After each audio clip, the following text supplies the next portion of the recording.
Right, thank you for coming to talk to me. Would you be able to introduce yourselves, please? Sure. My name is Jenny Coate, and I am playing Norma in the play Rootless that's happening at Brighton Fringe this weekend. Cool. And I'm Havilah And Davis. cool. And could you tell me sort of a bit about you, Havilah, please? Oh, yeah. I'm an American actress living in the UK, and Jenny and I are putting on Rootless at Brighton Fringe and hopefully at Birmingham Fringe as well, actually. Woohoo! That's brilliant. And this is I sort of ask questions, and I don't sort of set like I'm not sort of. I will just ask those questions. If I think of another one, I will follow it up with another sort of question. So more of like a chat, really. Great. And to start it off, what was your most memorable experience as a child or young adult? Oh. Memorable experience. You can go first, Havilah. Most memorable experience, like in anything or just in theater? Well, mainly in theatre. Oh, okay. It could I be. was like, Oh, okay. anything? That's going way down. So many options. Oh. I think my most memorable experience in theater as a child, well, as a child, I remember playing a turtle at some point, and I just remember the costume. I really liked my costume. But true, like, more theater experience was in high school. We did You're a Good Man, Charlie Brown, and we did it with the only six. A lot of schools do it and try to add this whole ensemble, and they did it with just the six. And I got to play Lucy while my brother played Charlie Brown, which makes all of the ridiculous songs of Lucy being mean to Charlie Brown so much more entertaining. It was a good time. That's brilliant. And Jenny, can you tell? Do you have Yeah. a? Right. Yeah, I haven't thought about this in a really long time, but when I was, oh gosh, I had to be like 5, 6, 7 years old, and we would put on church plays because I'm from Indiana. And so that was really all the theater that I was exposed to at that time. And no one could learn their lines. And so I was so into it that I knew everyone's lines. And so when we would perform it in front of the church, kids would mess up, like start to mess up, and then I would feed them their lines on stage, and they'd be like, "What?" And then I'd be like, "You say this now." And I remember everyone coming up to me and saying, "Well, you just knew everyone's part. You were so good." And now I think about it, I'm like, I definitely ruined the play. Like, I did. Because I wouldn't let anybody do their lines. I was like, "No, you say this now, and then you say this now." That's hilarious. But I had the lead, so I took the lead. Who would you say are your sort of theatre heroes? Like, could be a producer, could be a director, could be another like performer. Let's see. I mean, the main ones I think about would be performers. And for me, those would be like BB Newirth and Sutton Foster. I am just so impressed with how well they can go between all the different genres and work in lots of different, they do TV, they do film, they're on stage and phenomenal. They can sing, act, I feel like they don't put limits on. I mean, there are a lot of actors like that, but they're two that as a woman, I really have been inspired by as performers, as well as I just think James Earl Jones as a performer, I would love to see him on stage, his voice. But like I've seen recordings of him doing King Lear at Shakespeare in the Park, and I'm like, oh, there are loads of them, but those would be three that I'm like, super inspiring. That's pretty. Yeah, Jenny, yeah. Oh, sorry, I thought. So I just saw Jessica Chastain in A Doll's House, and she did it sitting in a chair with wearing black, no props whatsoever. And she was just able to transport the audience to where you would have thought there was a full set. There was, you just saw everything come to life, and she just did it sitting in a chair. And so that was just a phenomenal performance for me. And I just saw that and I was like, okay, I need to do that, and I need to bring that to the stage every single time. And what sort of person would love your show? Oh, I think anybody who appreciates theater, because we are doing the black box sort of approach.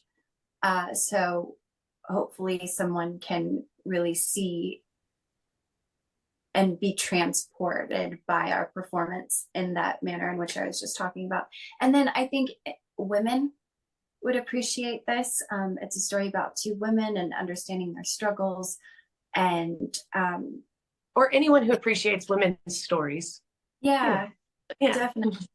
And it is set in the 1930s, so anyone who enjoys history or knowing of history and just learning of that time, I think.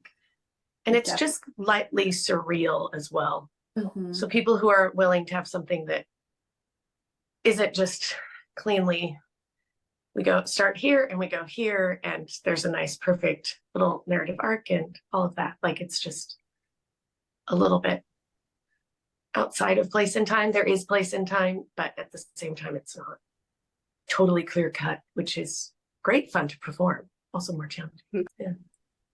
And so when you go out on stage for your like opening night, or when you do a performance, what's the last thing you do?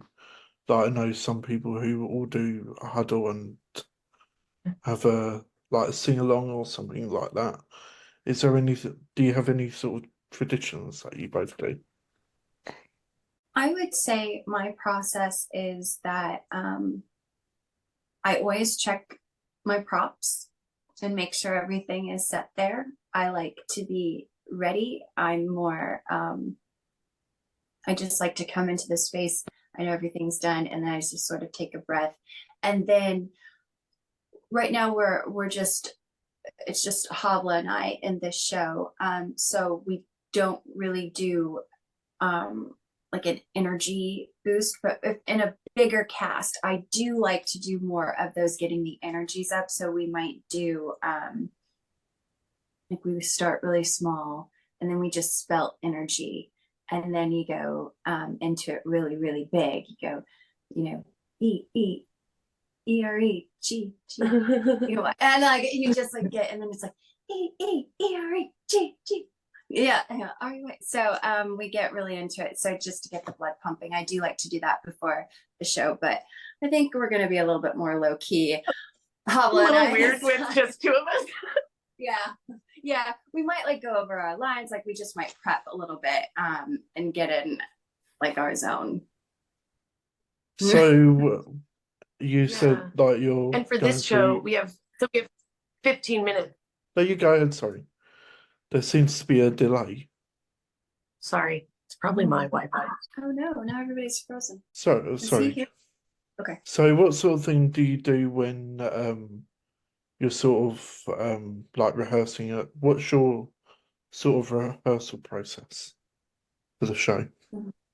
Well, this show's been a lot of individual work. So we've each done a lot of work on our own since it is the two of us. We do have a director who's overseas, so she's in Canada. So we've gotten to do some rehearsals with her, which has been great. And usually Jenny and I try to meet a little bit beforehand, get what we can set up, you know, in our space, and then bring her in on Zoom. And, you know, we even recorded one of our rehearsals to send her clips of it so she could give us direct feedback about portions of it. But we tend to just work through the show, and then if something's really not working, we stop and adjust and go back and do it if it's just the two of us.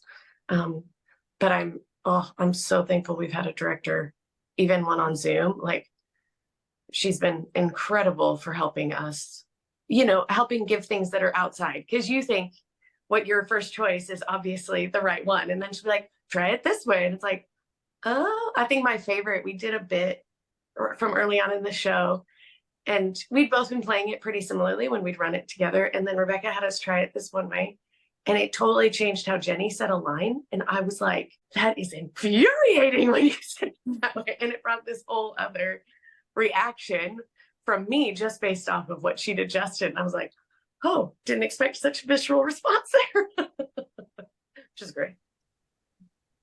Brilliant. Jenny, do you have anything to sort of add? No, just that we have done a lot of individual work because we're taking on a lot. We're producing, we're performing, we're basically building it from the ground up. So just my rehearsal process is just just to go through the script and know the lines and figure out her physicalities and who she is, her mental state, and just understanding her as a person. And then, like Havilah said, we have this fabulous director who really understands these characters. And so she'll just throw in, try doing it this way. And it's like, why? And then you do. And it's like, oh, that works in these certain moments. So maybe not the whole thing, but it does work in other moments, and it adds levels of color that you maybe didn't explore. So it's been just amazing working with Rebecca. Yeah. Brilliant. Sorry. What do you do when you're not doing theatre? Like do you like going to see like other shows or things like that? Well, I would say that I think we're both very busy putting on our own theater work a lot. Well, at times, and auditioning and taking on all those pieces. But when we're not doing that, I enjoy a good spa treatment. I enjoy going to a nice restaurant. And we're friends. Like Havilah and I, we work very well together. We're friends. We have plans later tonight where we're separating work and play. We are having a girls' night. And we have a lot of mutual friends. So we enjoy getting together just over food and drink. And I think everybody just likes good conversation. It doesn't matter what you're doing, as long as you're with good people. And Havilah and I I think we have a really good genuine friendship, and we have a really good working relationship, and we also have really good mutual friends that are solid. Yeah. So yeah. Yes. I mean, we've gone to see shows together. We both go individually. We both love movies, and I mean, that's a passion. Acting in film as well as theater is definitely a passion for both of us. And clothes. But yeah, we both work a fair amount, and such is life trying to be an artist, you support your art habit. It's a good time. So there's that side of it. Well, what would you say your favourite piece of theatre that you've seen is in the last sort of like 5 years or so? Oh, 5 years or so. Seen some really good theater. Oh, I know. Oh gosh, it's so I think a standout for me was Comedy of Errors at the Globe last summer. Oh, I saw that. It was too. fun because I got to bring a friend was visiting from the States, and she hadn't seen much Shakespeare, and I got to take my husband with me, and he hadn't seen professionally done Shakespeare a whole lot. And I mean, obviously we both studied and did a lot of Shakespeare in our drama course, but Comedy of Errors, seeing that show, and there was a couple of performers in particular.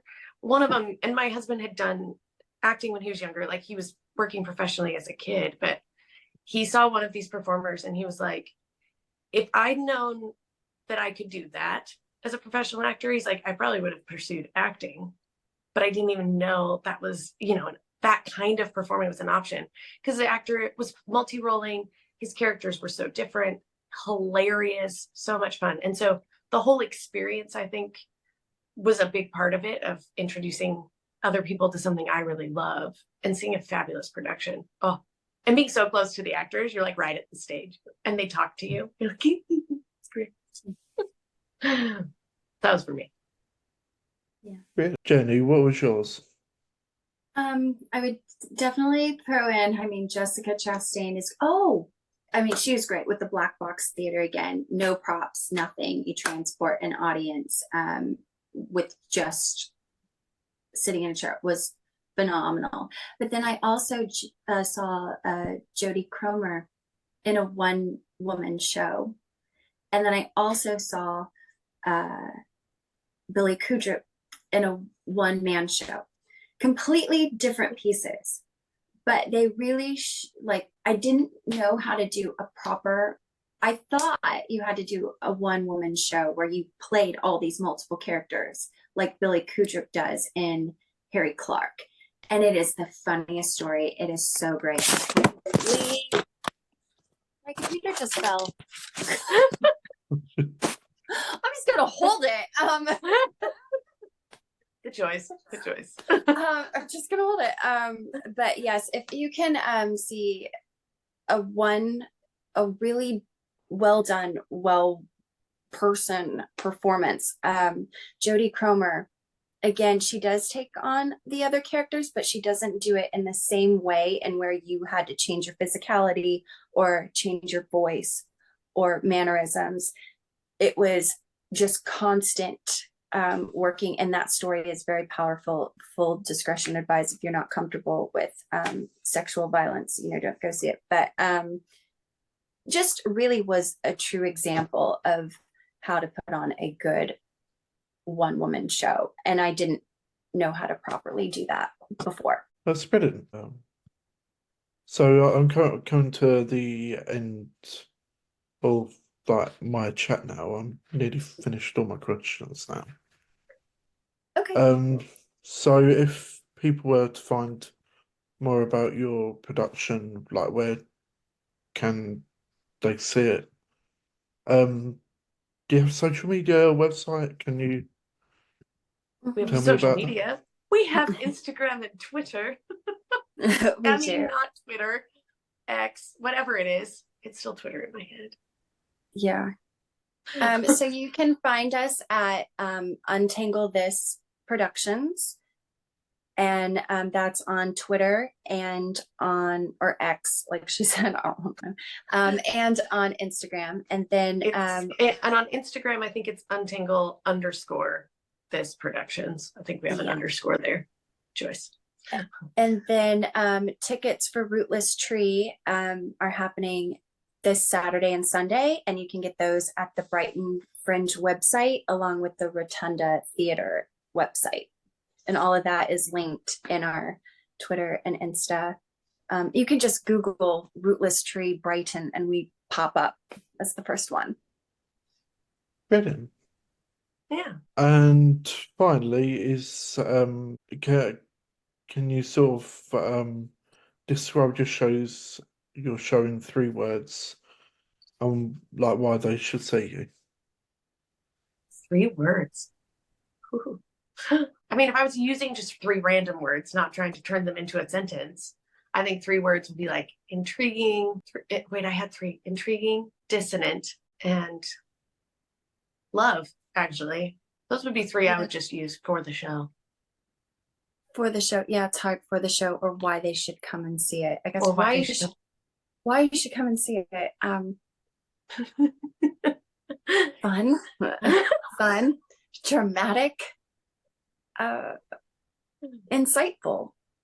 I feel like this says a lot about our personalities by the 3 words. Yeah, I'm not a dictionary source. So funny. That question last year when I did it for the Edinburgh Fringe Festival, it always put everybody on the spot, because I don't send the questions out beforehand, because I just sort of use them as prompts. Mm-hmm. I do have do you have a question for my next interviewee, I think it's tomorrow, where it could be anything about theatre. I basically stole it from another podcast, Yeah. the Stephen Bartlett podcast, and I thought it was a nice idea. Hmm. I think a fun question is always, what's your favorite aspect of theater? Like, what's your favorite, or if you're a performer, what's your favorite aspect of performing? What's your favorite aspect of it? What makes you love it? That's a good question. That's one of my favorite questions about it. Because everybody's answer is super different. And you Yeah, don't do and this unless also- you love it. My gosh. Yeah. Sorry, go ahead. I think Jen. no, I was just see, and I go the opposite way. What ruins your day? Like that I find interesting. What would ruin your day on set? Oh, on set. Oh, Yeah. Oh, Mm-hmm. so many of those things. Yeah. I mean, there are no stories there. No. Mm-mm. No. That's brilliant, thank you. Do you have anything else to add? Because essentially, the interview, like the chat's now finished. Okay. Yeah. I think the show is inspired by a true story, which I think is great. And we're technically only doing the first act. It is a full-length play. But the one act is quite self-contained, which works really well for us, but it ends on a bit of a cliffhanger because of that. But yeah, I think that's it. Thanks for having us. That's Yeah, okay. I wish so you fun. the best of luck. Let me know how it goes on like social media. Yeah. Oh yeah, we'll have to find you on social media. I'll find you on Instagram. we gotta follow for follow.